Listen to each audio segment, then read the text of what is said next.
Akhirnya penjabat Bupati Sorong Yen Pitmoso menepati janjinya. Tepat Sabtu tanggal 5 November 2022 berhasil mempertemukan antara masyarakat 14 marga dengan perusahaan PT Henderson Inti Persada yang mengalihkan kepemilikannya kepada The Capital Group di ruang Bapeda Kabupaten Sorong. Pertemuan ini dirangkaikan dalam sebuah diskusi terkait persoalan yang dialami 14 marga. Dengan harapan bahwa kiranya mendapatkan angin segar terkait penyelesaian persoalan yang dihadapi masyarakat.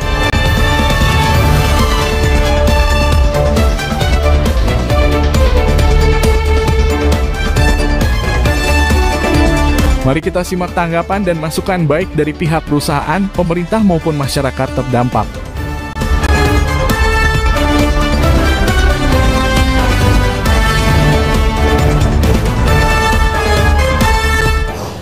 Kami pemerintah ingin untuk Kabupaten Sorong ini menjadi kabupaten yang aman, yang damai. Tapi sisi lain kami pemerintah juga berharap investasi ini saling menguntungkan. Pihak swasta atau investor, pemerintah dan juga masyarakat. Saya garis bawahi tadi bahwa memang investasi masuk itu membuka lapangan kerja dan memang mengurangi angka pengangguran dan mendorong pertumbuhan ekonomi kita juga bergerak stabil, sehat. Lalu juga membuat dompet kita juga tebal saat kita. Nah, oleh karena itu yang kita bicara hari ini adalah kita dengan hati, dengan kepala yang jernih dan sehat untuk kita bicara untuk kepentingan bersama, kepentingan kebaikan kita semua. Ya, izin dari PT HIP dan juga mungkin perusahaan-perusahaan lainnya yang ada di wilayah Kabupaten Sorong ini. Bicara kabupaten kota di Papua Barat yang punya sumber daya alam paling besar itu Kabupaten Sorong, dan pemilik pribuminya adalah orang asli Moi. Oleh karena itu, situasi dan kondisi yang sudah berjalan aman, lancar, sehat, lancar ini, ada masalah-masalah yang terjadi hari ini antara perusahaan dengan pihak masyarakat. Mari kita bicara dengan baik, saling menguntungkan, dan saya berharap dari pihak perusahaan juga punya jiwa besar, hati yang tulus, dan kehadiran perusahaan juga tentunya ya melihat bagaimana masyarakat kita, masyarakat hak pribumi, dan masyarakat pemilik hak wilayah atau marga-marga yang tadi, dan juga hal-hal yang secara keseluruhan Kabupaten Sorong ini itu harus diperhatikan karena cenderung dalam masalah-masalah di wilayah tanah Papua, khusus untuk wilayah Papua Barat dan Kabupaten Sorong itu cenderung banyak mereka bicara karena wilayah adat. Adat itu artinya sesuatu yang dibangun dengan penuh cinta kasih, saling menghargai, saling menghormati dan saling menerima. Perbedaan itu menjadi satu modal besar yang kita miliki. Nah, sehingga dengan demikian tentunya nanti pasti akan muncul persepsi yang berbeda. Bapak kita bicara dari sisi hukum, tapi mereka orang tua bicara dari sisi hukum adat. Nah, sehingga jalan solusi adalah mungkin nanti setelah ini ada pendekatan lain setelah pertemuan ini. Nanti Pak Kapolres dengan Pak Asdua ada mengatur suasana dengan situasi atau orang-orang tertentu dari dua pihak untuk kita bicara jalan keluar, sehingga saya berharap dari pihak perusahaan juga melihat jauh ke depan dan juga melihat kondisi hari ini tentang pengembangan perusahaan tentunya ke depan, tapi juga kepentingan rakyat juga menjadi hal yang penting. Karena saya mau kasih tahu bahwa kalau masalah ini saya tiap hari demo, nanti perusahaan hanya cuma satu saja yang ada di sini. Tidak ada investor lagi datang di sini. Karena investor mau menanamkan saham di sini atau berinvestasi di sini, keamanan dan kenyamanan itu menjadi prioritas. Pertanyaannya adalah kalau kita hanya bicara perusahaan, pemerintah, apakah anak kita mau ini bisa kerja di pegawai negeri? Tidak cukup.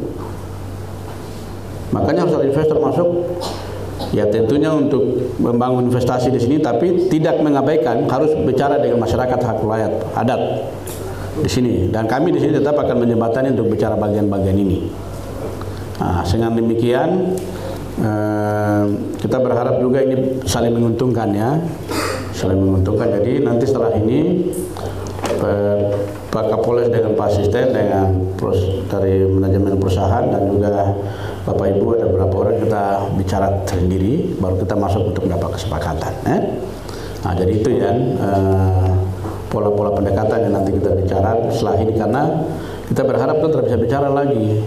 Kalau nanti bicara lagi di sana, itu yang terakhir adalah emosi, baku marah, baku hancur, apa segala macam. Akhirnya kita ini rugi. Energi kita hanya habis untuk hanya selalu pertemuan dengan orang yang datang demo-demo. Kita ini mau kerja dan mau melayani, menyelamatkan pemerintahan ini juga. Mengenai masalah pembangunan kebun plasma, jujur saya sampaikan pada waktu pertemuan pertama pada tanggal 3 Agustus 2022 di training center PT HIP, dan juga pertemuan pada tanggal 14 September di kantor Polres Aimas yang difasilitasi oleh Bapak Kapolres pada waktu itu. Saya jelas menyampaikan bahwa perusahaan siap membangun kekurangan kebun plasma seluas lebih kurang 1.300 hektar yang akan dibangun secara bertahap pada tahun 2023 30%, 2024 30%, dan 2025 40%. Dan pada saat itu juga saya sampaikan bahwa agar supaya kesepakatan ini untuk perusahaan dan masyarakat dituangkan di dalam satu akte notaris, supaya ini semuanya jelas, tidak ada lagi hal-hal lain yang harus kita pikirkan. Kalau sudah di akte notaris itu sudah berkekuatan hukum.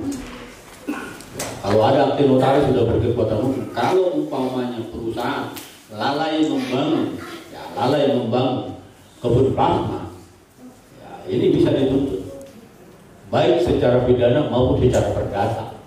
Itu sudah pasti. Saya ingin jelaskan mengenai masalah pembangunan plasma. Bagaimana sih sebenarnya pembangunan plasma ini? Kok bisa berlarut-larut seperti ini? Bila mana ada salah satu investor dalam hal ini, investor perkebunan mau masuk ke satu tempat, seharusnya sudah ada satu kesepakatan mengenai masalah plasma. Begitu ditanam, tanam tahun pertama, tanam tahun kedua, tanam tahun ketiga, pasti masuk ke tahun keempat itu ada total 5.000 hektar. Seharusnya perusahaan itu wajib membangun plasmanya di tahun keempat. Apakah tahun keempat itu langsung 5.000 hektar dikali 20% atau 1.000 hektar langsung, atau bagaimana? Tidak. Ada tahapannya. Jadi pada tahun keempat perusahaan wajib membangun luas plasma terhadap luas kebun yang inti yang ditanam oleh perusahaan pada tahun pertama. Umpamanya tahun pertama dia tanam 1.500, berarti tahun keempat dia harus tanam 20% dari 1.500, berarti 300 hektar. Itu wajib. Di tahun kedua perusahaan bangun lagi 1.500, berarti di tahun kelima perusahaan wajib membangun kebun plasma 300 hektar lagi. Di tahun ketiga perusahaan membangun 2.000, berarti di tahun ke-6 perusahaan itu wajib membangun kebun plasma lebih kurang 400 hektar. Itulah sebenarnya sistemnya. Jadi saya ingin jelaskan bahwa apa yang sudah dilakukan oleh perusahaan semua itu terdata tercatat di dalam akte notaris. Apa yang diberikan oleh perusahaan pada saat ini yang merupakan dana tambahan plasma atau yang kita katakan adalah talangan yang kita ambil alih Oktober 2019 itu adalah merupakan bahagian yang tidak terpisahkan yang sudah dikeluarkan oleh perusahaan sebelumnya, dalam hal ini Nobel Group, yang telah dituangkan di dalam satu akte notaris surat perjanjian kerjasama antara PT Henderson Inti Persada dan Marga. 14 marga yang saya pegang ini adalah marga gizi. Ini adalah merupakan lembaran negara yang sudah tercatat. Surat perjanjian kerjasama ini ditandatangani pada hari Sabtu tanggal 28 Mei tahun 2016 di Solo. Ini jelas. Marga gizi ini tercatat pada legalisasi nomor 775 garing 5 Romawi garing 2016 yang bertanda tangan di bawah ini Retna Purbawati, sarjana hukum, sarjana ekonomi, magister kenotarianan, notaris di Kabupaten Sorong, menerangkan bahwa saya telah membacakan secara jelas isi dan maksud surat ini kepada Tuan Andres Eldur Pisani, PT Henderson Inti Persada selaku Presiden Direktur Marga Gizi yang saya notaris kenal. Setelah itu ia atau garis miring mereka menandatangani di hadapan saya notaris 28 Mei 2016 Retna Purbawati SH SE MKM. Yang ada di sini tertulis namanya adalah Yeremias Gizi, Yohana Gizi, Victor Gizi, Samuel Meder, Setnat Gizi, Ludwig Gizi, Berta Klauer garis miring garing Gizi, Alpius Gizi, Naomi Klauer garing Gizi, Martine Gizi, Pilemon Gizi, Kefas Gizi, Mariudi Malak garing Gizi, Desi Gizi, Joni Gizi, Selvi Gizi, Luther Gizi, Natalia Anggolobi garing Gizi. Selanjutnya disebut pihak kedua. Para pihak terlebih dahulu menerangkan bahwa pihak pertama mempunyai perkebunan kelapa sawit di distrik Klamono Sayosa, Klaili, dan Klasapet, Kabupaten Sorong di Papua Barat dengan batas-batas wilayah perkebunan sesuai dengan sertifikat hak guna usaha. Kalau saya baca ini lama, tapi di dalam adendum perjanjian kerjasama ini, Marga Gizi mendapatkan hak setiap bulannya 60 juta. Itu jelas ada. Jadi kami tidak mengada-ngada. Kenapa kok bisa 60 juta itu timbul? Bukan karena kami yang membuat, tapi karena sudah ada perjanjian kontrak.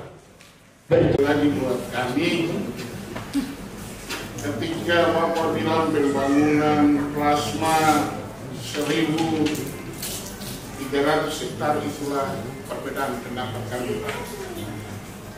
Kenapa saya ngomong seperti itu? Ketika orang mengambil take over satu perusahaan, maka segala risiko hukum dari perusahaan yang lama menjadi kewajiban perusahaan yang baru. Itu aturan. Dan itu hukum acara pertama berbicara seperti itu. Terkait dengan persoalan ini, saya mau sampaikan bahwa selama Bapak mengambil alih barang itu dengan segala risiko hukum yang terjadi, maka itulah satu pembodohan kepada masyarakat. Semestinya penjelasan Bapak tadi itu paling betul harus dibangun dan itulah kerugian masyarakat. Sebelum Bapak lari menuntut ke pembangunan yang baru, tadi awal itu saya bilang tidak ada bicara pembangunan baru, Pak. Tapi kerugian yang kami alami selama ini ketika takeover yang Bapak ambil alih dari perusahaan yang lama sampai Bapak mempunyai perusahaan yang ada dan bekerja di sana. Dari 2013, andaikan Bapak tanam saja atau perusahaan yang lama tanam sampai dengan Bapak takeover, maka masyarakat tidak menderita kerugian. Yang mereka alami sekarang kan cuma dapat dana talangan, bukan dana plasma, Pak. Itu tolong digarisbawahi. Yang mereka dapat selama ini adalah dana plasma ya, dana galangan. Kalau saja itu ditanam dan itu adalah hal yang dikawal oleh pemerintah, kami tidak datang menuntut Bapak di sini, tidak menuntut perusahaan Capital Group yang mengambil alih dari perusahaan pertama, perusahaan kedua, dan perusahaan ketiga. Seluruh kerugian dan kewajiban dari perusahaan yang lama menjadi tanggung jawab perusahaan yang baru. Itu aturan, Pak. Oleh sebab itu, kami di sini tidak ngotot-ngotot terlalu banyak, Pak. Kalau memang perusahaan beretiket baik untuk menyelesaikan ini, mari kita bicara yang baik. Awal-awal saya bilang, lah hukum pakai hati, Pak, apalagi manusia. Dengan aturan-aturan yang sudah Pak Suwo ya, yang paparkan tadi itu, sehingga nantinya persoalan di sini menjadi baik. Kalau memang mau ditanam 2023, masyarakat tanya, masyarakat mereka bisa kasih tanah atau tidak? Persoalannya di situ. Segala macam. Di situ disebutkan pembangunan plasma 20%. Tapi ternyata pembangunan itu tidak pernah ada. Adapun kalau ada, tidak memenuhi syarat yang ditentukan. Kalau saja perusahaan bisa menanam 20%, kami tidak datang di sini, Pak, minta maaf sekali. Pasti kami hidup tidak miskin di atas tanah sendiri. Sekarang saya mau sampaikan ke Bapak, kalau hak mereka itu misalnya satu marga itu dibagi, ini contoh yang paling tertinggi, dari 80.000 hektar marga Gisim. Mereka dapat 60 juta, bagi 23 marga, beli motor 1 buah pun tidak bisa. Sementara mereka hidup miskin di atas tanahnya sendiri. Nah, oleh sebab itu saya menyampaikan tadi, kalau kita ngotot-ngotot pasti tidak ada jalan keluar, Pak. Karena kita selalu melanjutkan dengan aturan. Tapi saya minta di sini, kalau memang kita mau menyelesaikan, kebetulan Bapak sudah lengkap bisa mengambil keputusan, kami kembalikan ini kepada pemerintah daerah. Bapak dong hitung-hitung kerugian masyarakat ini seperti apa. Dari sisi aturan, jangan kami bicara harga lain atau itu nanti ditafsirkan salah. Kami bicara dari sisi aturan.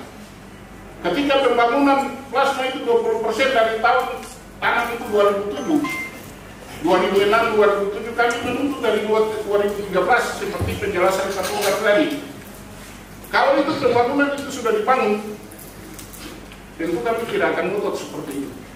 Dan itulah kerugian besar yang kami alami. Makanya saya bilang tadi, Bapak, kita mes komunikasi ada di sini. Untuk membangun pembangunan yang baru, sabar berubah. Persoalan lama sudah diselesaikan atau belum? Persoalan kelapa sudah berubah dan Bapak sudah dinikmati sekalipun itu TOPR. Sudah dinikmati, bukan bertanam, ini sudah dinikmati.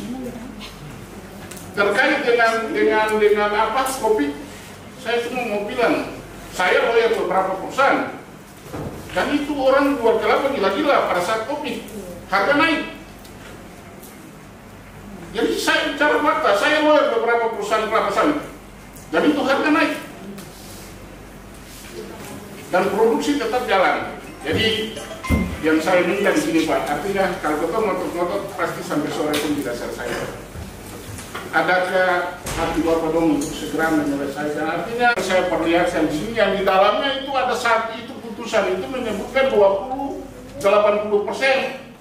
sesuai dengan peraturan yang berlaku. Nah, ketika itu kelapa belum berbuah seperti Bapak bilang ditanam kebun inti sampai 3 tahun atau 4 tahun kan wajib untuk membangun kebun plasma bagi masyarakat. Selama mereka plasma itu belum berbuah, maka perusahaan punya kewajiban untuk memberikan dana talangan. Seperti itu, Pak. Jadi nanti ini, artinya saya bicara jangan sampai kita cuma bicara saja, tapi saya akan buktikan bahwa ini ada kewajiban yang harus perusahaan berikan. Selama ini yang perusahaan berikan dari tadi kan saya ngotot bahwa yang diberikan adalah dana talangan. Terus kebun kelapa mereka ini ada di mana yang katakanlah kalau sudah berbuat tidak dihitung sesuai dengan aturan. Dan itu yang harus dilaksanakan oleh perusahaan, harus dihitung sesuai dengan aturan. Andai kata dia tidak dibangun, salah siapa? Apakah harus salah masyarakat? Sementara komitmen kita adalah 20-80. Itu kewajiban perusahaan. Nah kalau tidak dibangun, terus apakah mereka ini harus dirugikan terus? Itu yang menjadi permasalahan kan selama ini, Pak. Ketika Bapak mau membangun kebun baru sesuai dengan program yang ada, yang Bapak paparkan tadi, iya saja. Tapi kerugian yang lama ini, yang selama ini tidak dibangun ini, menjadi kewajiban siapa, Pak? Terus saya mau sampaikan lagi, Bapak jangan baca pasal itu separuh-separuh. Pasal itu Bapak baca 13-13, dia lari ke 13-20, 13-38. Itu yang akan menjelaskan secara terperinci tentang satu perikatan. Jadi saya cuma mau bilang, kalau kebun plasma yang ada ini Bapak punya kewajiban untuk membangun, tidak dibangun, pertanyaannya salah siapa, Pak? Itu yang pertama.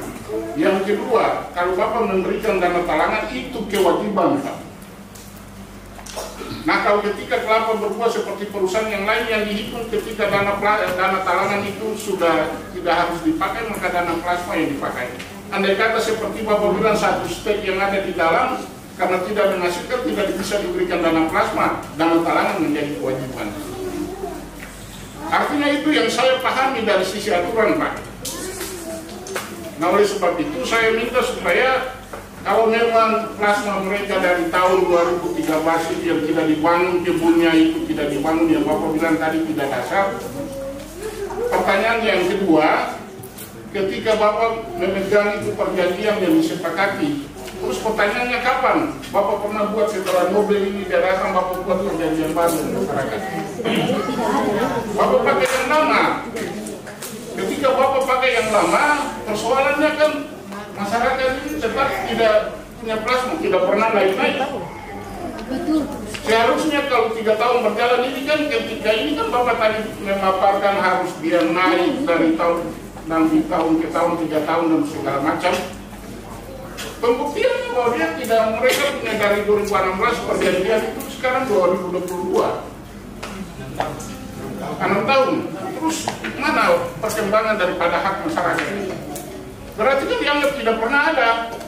Sementara kami mengecek kebenaran daripada pemerintah bahwa Bapak hanya ber 8% dari 12.000 hektar yang sudah tertanam, kelapa sudah berbuah. Jadi ini Bapak tolong betul artinya dipaparkan secara jujur di sini sehingga masyarakat ini tetap menuntut bahwa hak mereka itu ada di mana, karena selama ini yang kita perjuangkan cuma itu, tidak lebih dari itu.